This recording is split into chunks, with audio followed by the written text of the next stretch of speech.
Okay. Hi. How Hi. are you? Very good. Hi, Chris. Thanks for having me. Yeah. Happy Mother's Day, first of all. Thank you. Thank you. So, thanks for joining me for a conversation. This is kind of fun. For people who don't know, Michelle and I are friends, but we know each other through music, actually. And we even performed in Carnegie Hall together once, I like a know, couple quite the years. feat. Yeah, yeah. In fact, today is the day of the um, whatever they call it, artist showcase. They're doing it today. Oh, This was yeah. part of After Arts, but we did it together 2 years ago. Yep. Yeah, we played the Schumann Piano Quintet, which was just fun. Yeah, so fun. Yeah, but anyway, I think the topic for today is well, actually, it's not officially out yet, right? No. It's officially on when Tuesday? Is it Tuesday. at the release date? Tuesday is the release, but I popped around to a bunch of bookstores to sign them this Okay. past Okay, week. so there have And been like official leaks in a way ahead yeah, of your official date. Because, yeah, I have yeah. my And copy also. exactly. And the way marketing works nowadays is that there is a release date and there's a date that the bookstores are supposed to first put them out, but there are pre-orders, there are books sent out for marketing reasons. So the book is floating around and it's been for a few weeks That's now. so cool. So, before getting into the book itself, if you don't mind, tell us a little bit about yourself. I mean, honestly, I don't actually know that much. I mean, we've hung out a bit, we've played some music together. I've met your husband, I've met your kids.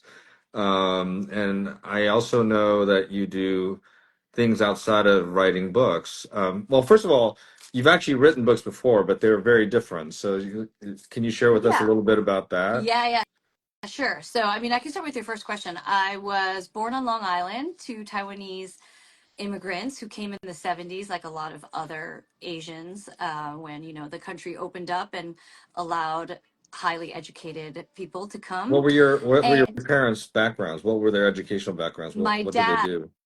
yeah, my dad had gone to medical school in Okay, Taiwan. And so he so just like came, my dad, doctor, then came as an FMG, foreign yep. medical And so graduate, which has that's right. now changed to international medical graduate, but in those days was a foreign medical graduate.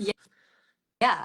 So he ended up in grad school at Harvard. So he did his master's of public health there. And my mother was doing her master's in social work in Boston and then actually at Hunter. So he ended up finishing his degree and then did his, I guess it'd be equivalent residency in Queens. So that's how they ended up in the New York And area. he's an internal medicine doctor, or?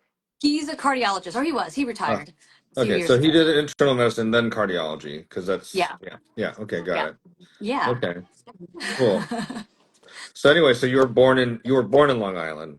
Yeah, yeah. Okay. And then I was trained as a classical cellist, probably much like you and a lot of other people. The reason we play music together, and I joke that we are like recovering uh, conservatory musicians. Well, this is AAPI month, so we can get into Yeah, all of that stuff yeah, too. But we'll skip forward since we're trying to get to the book. yeah. But so that's my connection really to New York City is that starting when I was 10, maybe, I was coming in for lessons with the Juilliard teacher. And then at 11, I was accepted into the Juilliard pre-college program. And for me, New York was this like super eye-opening visual stimulus. I loved everything about it. I wanted to leave my hometown immediately and just move to New York City. And then my parents, in the real estate crash, the financial crash of the 90s, bought an apartment next to Lincoln Center, which we could use because some days I would either Wow, have a smart super early purchase. morning, yeah, super early morning Saturday rehearsal, or the rehearsals and stuff would go late evening. So it made sense at the time for because we were driving, at least 2 hours each way for this program. Wow. Yeah. No, I know the pre-college program is really intense. Yeah. Um, So, and that's kind of also another connection because we have in common Steve Cho, who is a founder of the group that I play in currently, Camerata Naturna. which I used to So, play with oh, actually, because wait. So we Steve never, and you I, were, you must have been in the very early seasons because I I joined them was. like I think in the third Yeah, I season think I and we played the didn't overlap, first I'm two. pretty sure. Yeah, we played the first. I played the first two seasons, and Oh, Steve I and joined like right I, after you left. That's yeah, funny. Steve and I Okay. grew up together, so we went to the same high school, same piano teacher.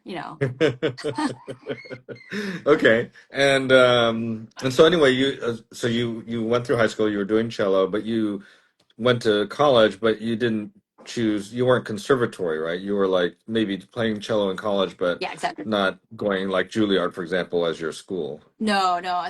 So I did play at Harvard in the Harvard Radcliffe Orchestra, HRO, and the Oh, Bach Society okay. Orchestra, Yeah, chamber you're just a music. younger generation of what I did. Yeah, Yeah. yeah. So, and then, went off and started my career after college and kind of just played on the side since And then. what did you do after college?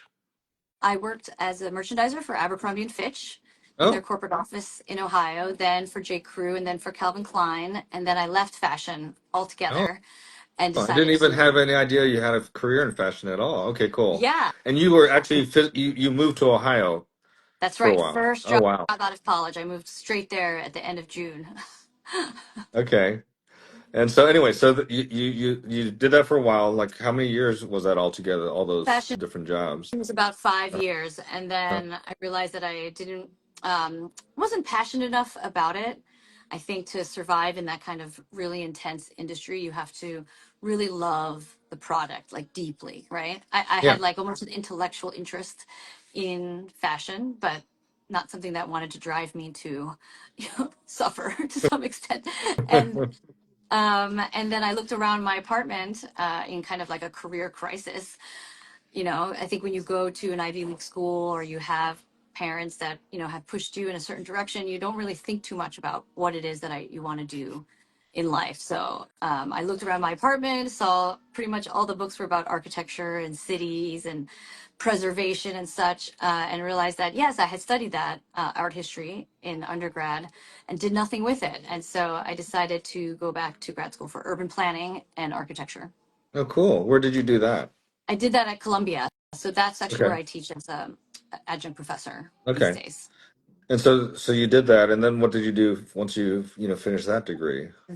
Then I started Untapped New York. So that is the company that's been around for more than 15 years now. It's about New York City secrets, hidden places, discoveries, things you can do just walking around and trying to inspire people to see their cities with a sense of wonder and excitement, even if you've lived here your whole life or for many years. Wow. So this is, it's 15 years, so 2010-ish or so. Mhm. And so it was Yeah, like a web-based platform that people exactly. subscribe to. Yeah, And web only. is it still mainly web-based? But I assume it's mainly app-based probably now, given No, the way. it's still web-based, but our primary activity is in-person experiences. So we're really an experience company, even though we were started as a web magazine.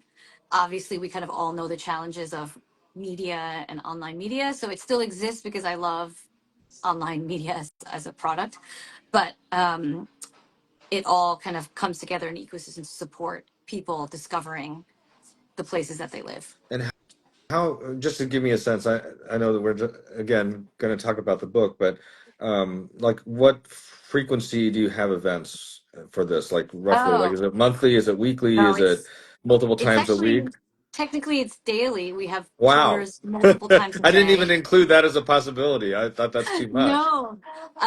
And so those are one-offs that not one-offs, but like people can buy one ticket to, for example. You can go see the secrets of Grand Central or the abandoned hospitals on Ellis Island or the Gilded Age mansions of Fifth Avenue.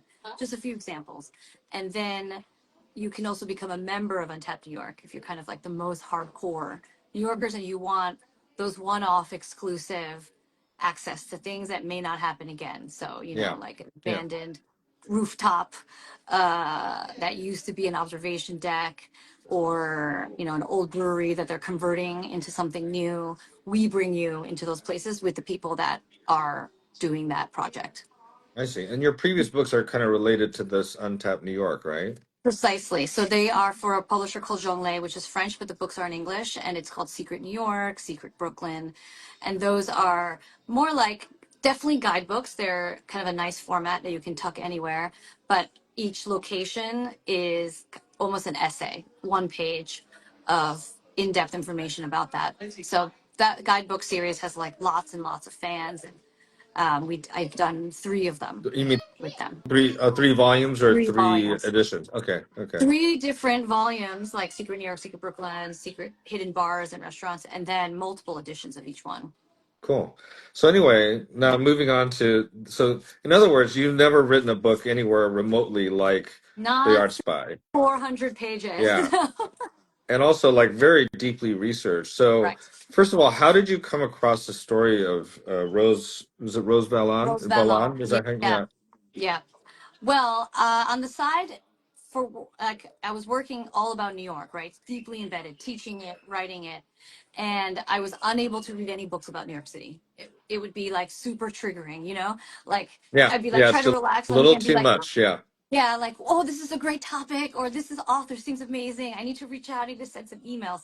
So I decided to actually dive into World War II because on my family side, my grandfather survived the atomic bomb in Hiroshima, and I'd always been really fascinated with that personal story. We're not Japanese, but he was Yeah, but what Taiwanese. what was he? Was he part of the Taiwanese? Like, was he educated because he was a top student? Because like Exactly. Koreans who were top students in those days when Japan occupied That's us, you'd get sent to exactly Tokyo it. or wherever. That's Yeah, exactly it. And actually, because Taiwan at the time was a colony, it was yep, occupied by yep. Japan, and there was a real distinct um, situation. If you were a family that supported the Japanese politically, you were given a leg up. You might get into schools easier, right? And if you didn't, and my family was not political, even though my grandfather actually was the top of his class, he was rejected from the best schools.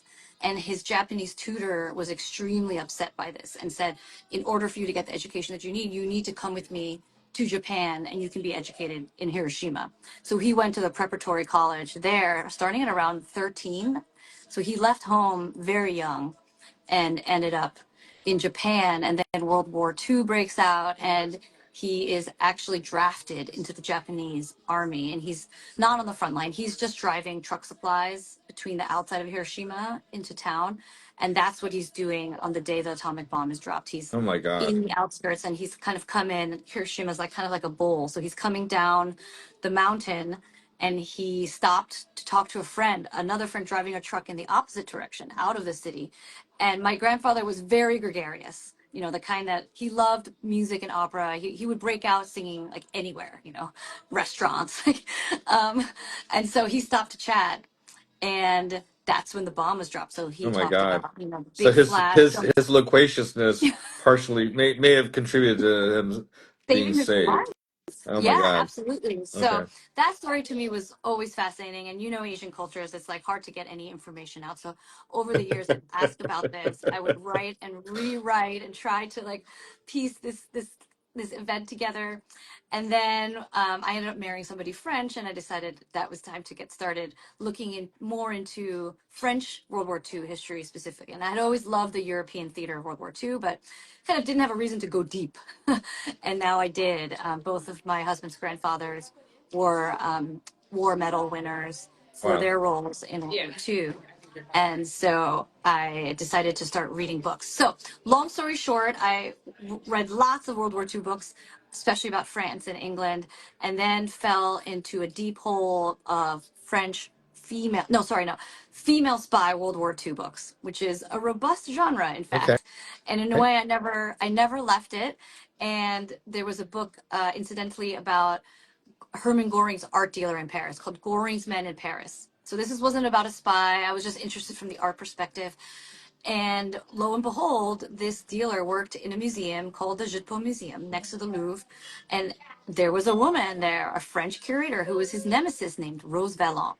And I was like, how could there be a female spy from World War II that I haven't heard about yet, who was so celebrated at some point after the war? She's probably one of the most medaled women of all of Oh, World is that War II. right? Yeah. Oh, And she's not in the field. So there's like maybe like someone, sorry, there was someone, a Dutch woman who has like maybe one more medal on her belt. But in terms of the war, she's one of the top. And so I was shocked, and then quickly looked into her life and felt that there was certainly enough here to make her story very, very exciting, than and more exciting than it had been portrayed to date. Interesting. So anyway, so now you're getting intrigued, so you decide to dig into her story, I guess. Yeah, And when did it turn into you're reading about her yeah. to, hey, I should write a book about her? Like how did that happen? It was almost immediate. I Oh, I you're have a just good like, here's this friend. forgotten person. No one's written about her. I need to get her story out there. Yeah, I mean, so I have a very good friend who's been kind of coaching me since I met her, and she is a narrative nonfiction writer. She's written Oh, about who's stowaways. that? If you don't mind. Lori Gwen Shapiro. Her book before now is called The Stowaway. So it's about a little boy, a 14-year-old from New York City, who stows away on Admiral Byrd's expedition to Oh my Antarctica. God. So a really great adventure story. And she's got a new book coming out this July about Amelia Hmm. Earhart's marriage. So there's a real personal look into Amelia Earhart. That's very new because we people always focus on the plane, the disappearance, is she still alive? Those things. But this really situates her as a person and how that impacted the risks she may have taken being a female pilot. So she had been encouraging me to write a book for maybe a decade. And I was like, I don't really have a story. But in the Yeah. back of my Well, mind, right? and going back, I understand she's an author and stuff, but how did you even meet? How did you become friends?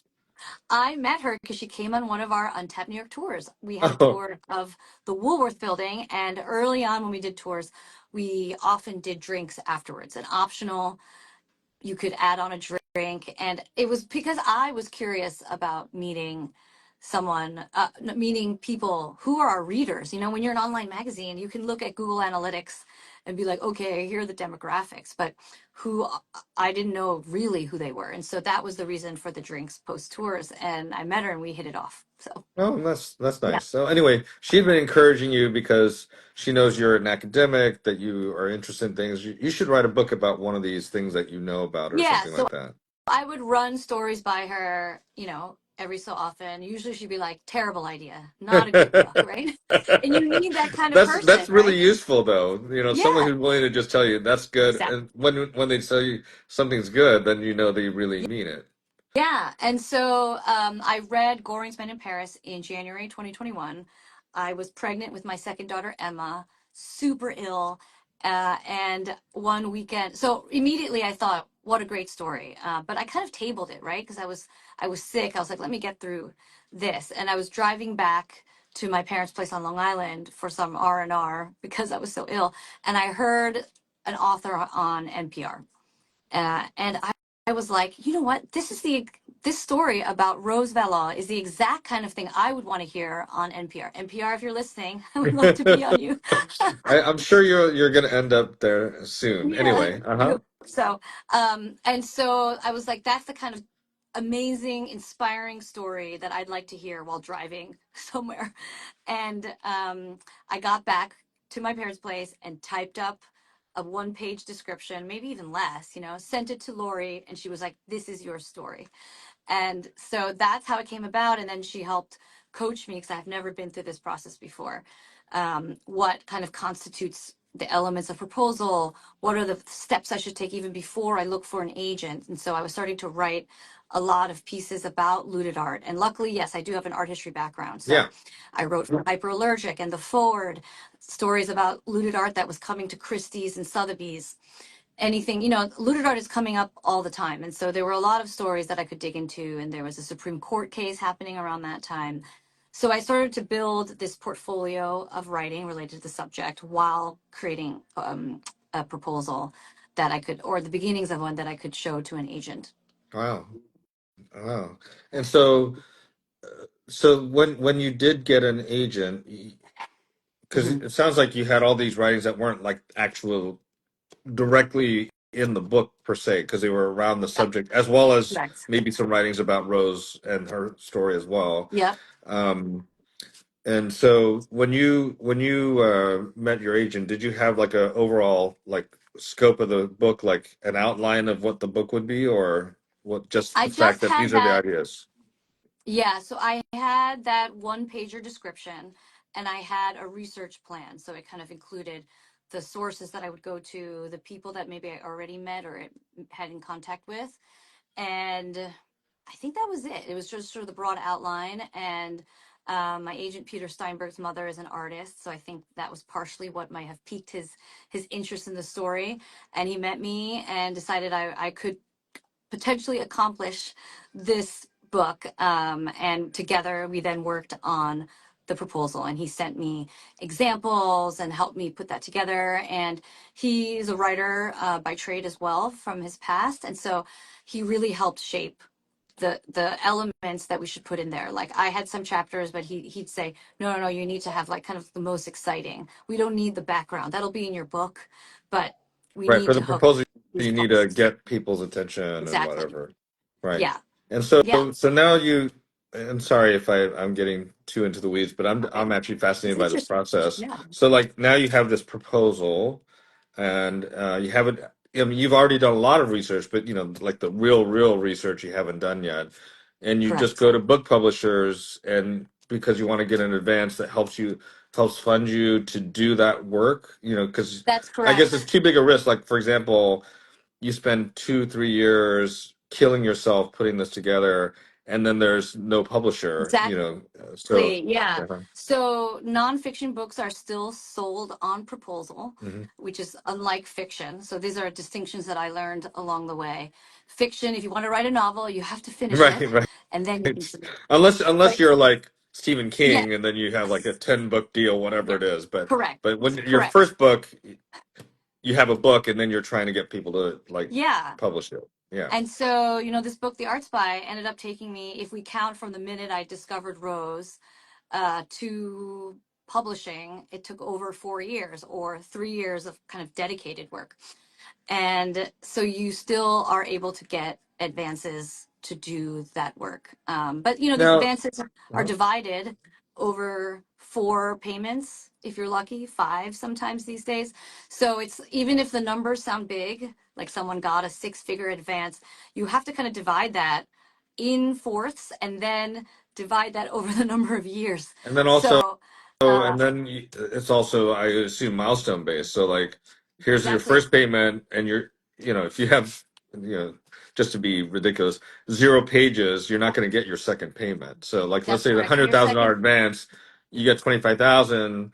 But if you don't produce whatever it is that they expect for the next one, that's it. You're Yeah, done. and the second payment is when your manuscript is accepted. So not when you turn it in. This I learned the hard way. Manuscript is accepted. Yeah. Oh, interesting. And so So, that is because a of course the publisher will have their group of whatever readers, whatever editors, Mhm. and they can go and be like, no, no, Yeah. that this is not, we're not, this doesn't meet our standards or something Yeah, like and that. let's say it takes some time for your editor to get to your manuscript. There's a Right, lot because they going may on. have like a whole, yeah, yeah. Yeah. So for me, it took many, many months until it was even able to be looked at and then deemed acceptable at that point, or a little bit after that, once she had read through it. So it takes some time. So it's not as like, And meanwhile, you're bland. running your company, Yeah. you're raising your daughter's how old now? Like 6 or something? Now they're 7 and 3. 7 and 3. So you're juggling all this at the same time. That's correct. Yeah. So, how did that feel like in terms of juggling all those things? I guess your husband was I mean, do you guys have a co-parenting model where you kind of share the tasks equally or? Yeah. It's so funny because we never really thought about it or discussed it in that way. Like it became sort of a hot term, right, over the past few years. But he's French, and he really believed in this concept that things should be split. And there are certain things that I'm good at, certain things that he's good at, and from the very beginning, we just naturally fell into this pattern of this type of parenting, even from the feedings, so right away. And so I guess I've been very, very fortunate. And so there have been times that I've been away for research for a week, 2 weeks, and he would have to run the show at home and take care of the kids. And same thing, I'm going to be going on a book tour starting Wednesday, and I won't be here for stretches of a time. So yeah, thanks, August. on for that. So now going to the book, I'm just kind of curious. So, you have your idea and you have Hmm. your heroine. In your case, Yeah. with nonfiction, you're not making her up. Here she is. You just need to No. find out what she did and but still, like, stylistically, I'm just curious how you chose the voice that you write in. Did you model yourself after any authors that you admire? Like, I'm just curious what that was about. Yeah. So for me, the most impactful narrative nonfiction books I've read are ones in which you're totally present with the characters, and there's no kind of voice of God saying, according to so and so historian, Hmm. this was this way and that was this way. And so some of those authors that I've loved are Laura Hillebrand, Eric Larson, who wrote Devil in the White City and other books. Laura Hillebrand wrote Unbroken and Seabiscuit. And then in the World War II genre specifically, there is Lynn Olson and Sonia Purnell. So some of these books, there was one about a spy called Madame Fourcade's Secret War by Lynn Olson, and then A Woman of No Importance by Sonia Purnell. So all of these kind of have those elements where you are so immersed that it feels like fiction, but you have that additional excitement that, oh, this really happened in real life. And that's the kind of feeling that I wanted. I don't think I looked at them for necessarily like writing style. I wanted that to be something that came from within me mostly. And I hadn't really written in this style before. I think the closest concept might be my writing for Untapped New York is we're taking things from the city, maybe things that are talked about in more academic sphere or political sphere, and making it accessible to anyone who reads this article. So I had this ability going in to write in an accessible way, which I knew was important. But still, even in the process of doing this book, there was my research brain, which is very kind of scientific and organized and process based. And then I would usually not write on the days I was researching until later on in the book where things were kind of congealed and flowing. So there'd be like research days, and then the next morning I would start with the writing. And it felt like actually like two halves of the Hmm. brain. And I would think more in terms of what is it like to be a reader reading these words? As a reader, since I love these books, would I be encouraged to turn the page and keep going? Yeah, no, I think what comes across to me, I haven't quite finished the book. I'm about halfway through. Um, Mhm. but I think that, it's very clear the depth of research, because there's so much detail. Yeah. But it's not, it reminds me a little bit, I mean, not to I hope you don't feel like it's a derogatory No. comparison, but because I'm a scientist, right, and we Yeah. write very technical Mhm. things. But if you just like list out even a journal, even a scientific journal article, ideally should be written in a way that's approachable, Yeah. if you know what I mean. Like Yeah. it contains all the information, but it somehow tells a story. And like I feel like with the amount of detail that you have here, it could easily have bogged down into seemingly Yes. like just an unending list of facts. But Yes. you're able to kind of weave this together into a story that kind of moves, which I think is really great. Right. Yeah. So I was cognizant of that because in terms of the research, there's so much that could have been put into any one scene. And also later in the editing process, I read an interview in The Guardian with an author, and she said the way she looks at it is, does that word or that sentence need to be on that page? Right. Like, It's so in the almost more last, important what you exclude than what you include.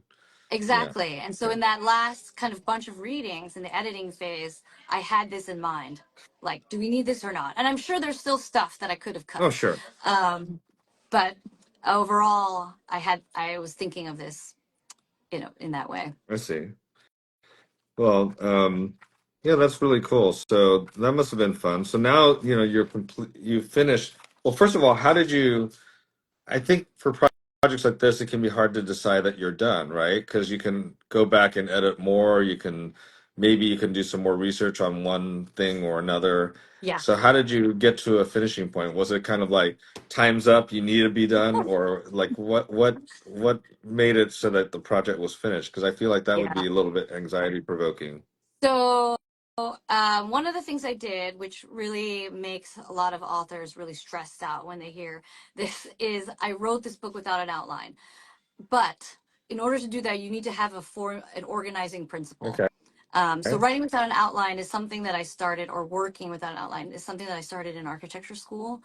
And the idea for me was that I had lived such a planned, organized life because I was doing so many things, music, school, everything had to be performed at such a high level that if you didn't plan it, you know, it wouldn't work out.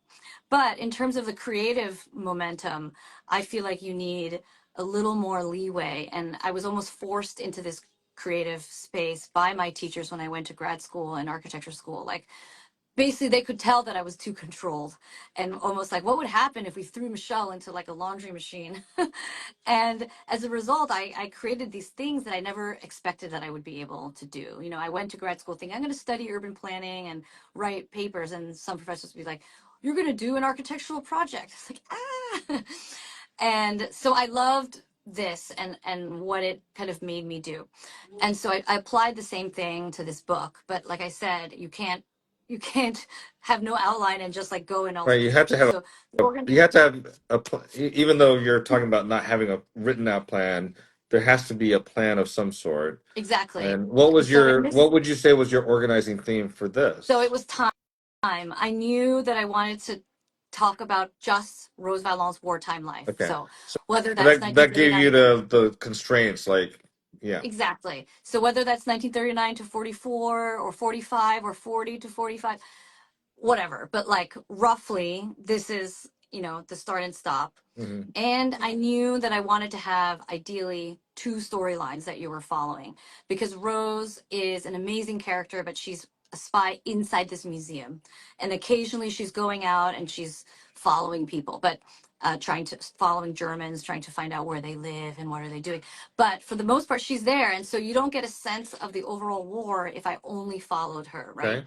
And so I have this secondary storyline, the story of a Jewish Paul Rosenberg. art gallery family, Paul Rosenberg and his son, Alexander Rosenberg, who ends up fighting for the Free French and for Charles de Gaulle. And so I started with writing it in two timelines, two storylines. And I didn't know whether it was going to pan out. Was I going to have enough information about the Rosenbergs or not? But in my mind, I would just do it, and if it didn't work out, I would just trash what we had done. Like, you have to be kind of not precious about what you write if you write in this way. And so those were the organizing principles. And so, at some point you get to a point and you realize this is roughly where it should end. And I end it around just after liberation in Paris. And then it becomes the epilogue. But there was finessing, even in the last phases of the book, where I thought I was going to end it and then begin the epilogue somewhere, and it shifted a little bit as well. So nothing is ever set in stone, but there is a point after editing and re-editing so many times that you have to let it go. And that last, I actually was given kind of an extra edit because there were some errors in how my changes were inputted at some point. So they gave me one more, and I decided I was not going to reread the whole book again that last time. I needed to reread the first 25 pages, make sure it's exact, it's slam dunk, check the edits that we inputted in the last round, and then that would be it. You can't keep diving into it. You'll always find new things to correct. Fair enough. Well, I'm fascinated by this idea of like working without an outline because these days I feel like I'm pushing myself, because as you may know, I'm doing like things like stand-up comedy and all Yeah. these other kinds of activities. And I find that, and I'm a MD PhD scientist, so I find right and left brain activities to be kind of complementary. Right, Because I right. find that a lot of my colleagues tend to be brute force, like they just kind of go very rectilinear, and I just find that not very not very fun for one thing, and also Yeah, limiting, right. I actually even in the have a science. friend, his name is Guillaume Lagan, and what he does is he will go into conferences. So he was at Davos and all these places, and he illustrates in cartoon form all the discussions that are happening, and he does that for corporations as well. And this, it's the right left brain thing, right? So Yeah, for people who might be very like brute force, they're kind of forced to see what they're talking about in a different way, yeah, and I think that's what you're referring to, right? yeah, yeah. Well, let's go into a little bit the book itself in terms of the Mhm. character and all that. I mean, you were motivated because here's this woman who's a spy, Yes. but it turns out she's like a really interesting individual for her time, like the fact that she was gay at a time when that wasn't, Yeah. widely accepted. And we could argue about how well accepted it is, particularly with our current administration today. Right. Um, but it was kind of interesting that she was such a kind of ahead of her time. Well, first of all, that France was so misogynistic in terms of the way it treated women Mhm. in her field, Mhm. Yeah. and what she had to go through, and the resilience and the like. Despite everything, she just kept going. That's even Yeah. before getting into the whole war stuff, Right. which was Right. fascinating. Um, yeah. So Rose Valland, she's born in a small countryside town southeast of Lyon in France.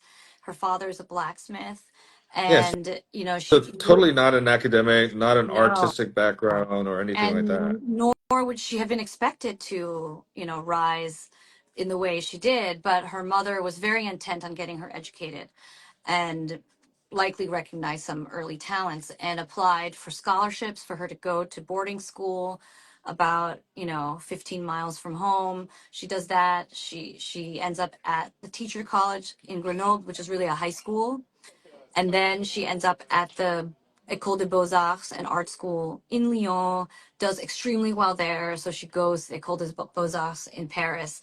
And then in Paris, she gets a whole host of other degrees, which would be equivalent to a master's, but from several different schools.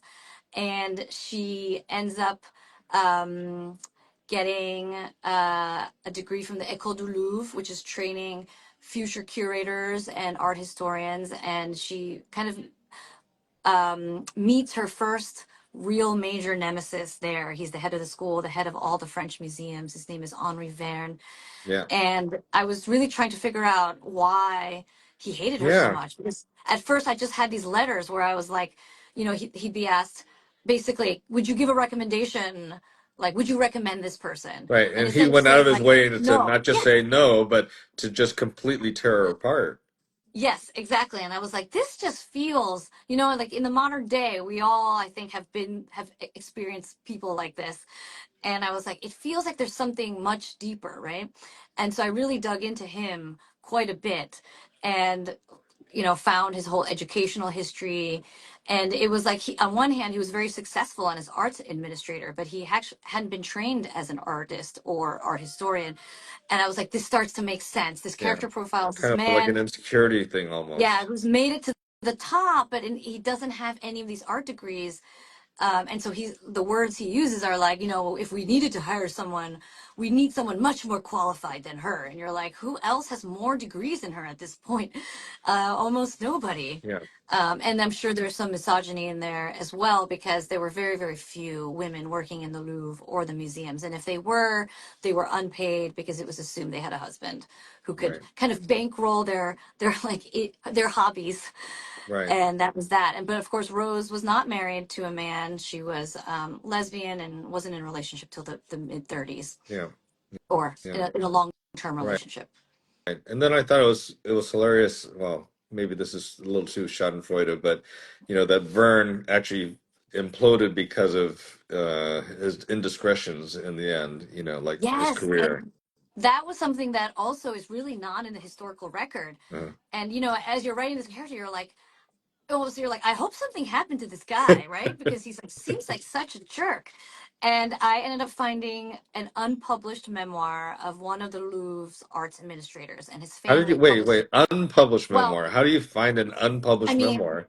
his family ended up publishing it with a very small press in 2014 or Oh something. So wow, not that long ago, wow, and like out of already out of print, right? But I was able to get my hands on it, and I was like, oh, and it talked about this guy Some because it was okay, because unfiltered. it was one of those things that just kind of got quietly disposed of in terms of the official history. Yeah, because after the war, many people tried to resuscitate their careers, distance themselves from the Nazis, and there were several people at the Louvre that had, some connections to it. So they kind of collectively rewrote their pasts. This is my belief, and from what I've read of their writings and stuff, and what happened with their careers. Because one of them, Germain Bazin, ended up being, the curator of paintings at the Louvre. But we have his letters that are extremely anti-Semitic, calling Um, other curators and art historians who are Jewish pigs, terrible, terrible yeah, stuff, right? So yeah, he would have had a real motivation to to to like resuscitate his yeah, reputation. yeah. I see what you mean. Okay, wow, kind of amazing. Um, well, I was wondering if you don't mind my asking a little bit because I follow you on Instagram, Hmm. and this being AAP my month, and you were recently in Taiwan. Part of that was unfortunately some things that happened to your daughter, but I don't want to talk about it unless you're willing to talk about it I mean, because I was have just to talk like about I it. was really upset for her, but that she was Yeah. getting bullied, and this being Mom's Day, and you were looking out for her. I just wanted to if you're willing to talk about it. Yes, absolutely. Well, my daughter Charlotte is 7 in second grade at a Brooklyn public school called PS 133, and she has been hit repeatedly and assaulted by another classmate of hers since September. So this includes tackling, punching. The most recent incident right before we went to Taiwan was led to a concussion, and we've been trying to talk to the school for months to no avail. The way That's the system works now is that they're terribly afraid of having any mark on their record of bullying in the school, of attacks and such. And if the other parents don't agree to any kind of intervention, then the school says there's nothing we can do. So even though we have medical reports and um, that's insane evidence, to me. we were Um, told multiple times that there's nothing more c- that they can do. and can I just ask some basic questions? I don't mean to.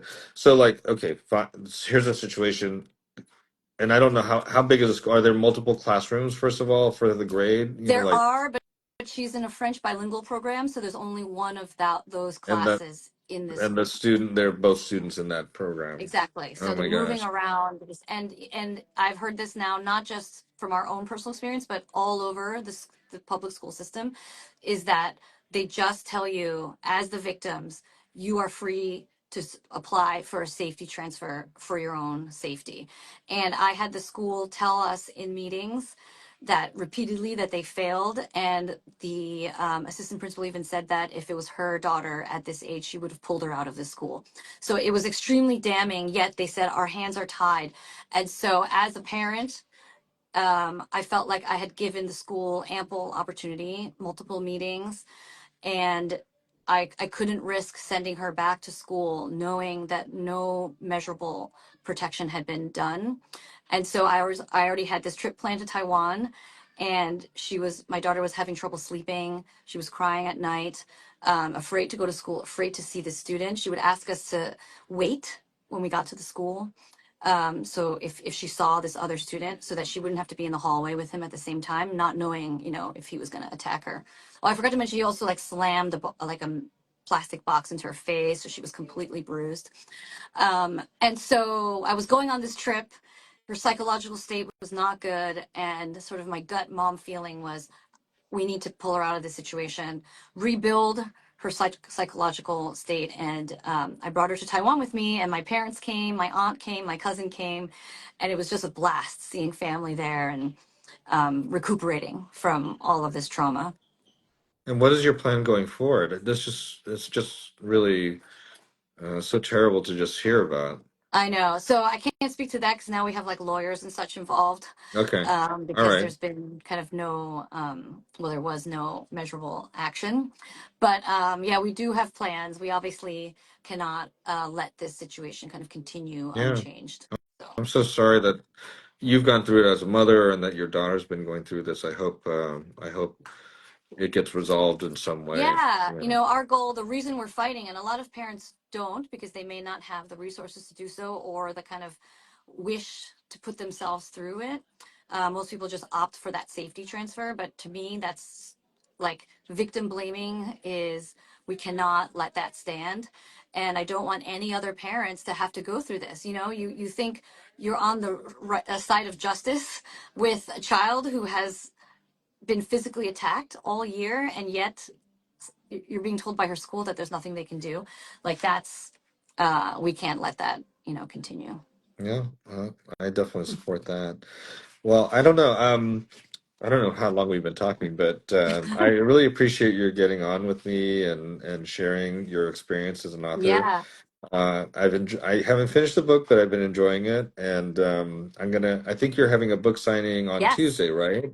So on Tuesday at Rizzoli, I will be in conversation with New York Times reporter Sarah Maslin Neer about The Art Spy. And then I go on tour all around the country. So I'll be in Boston, DC, Chicago, St. Louis, Cleveland, Columbus, Connecticut, all around, starting then and then throughout the rest of this year.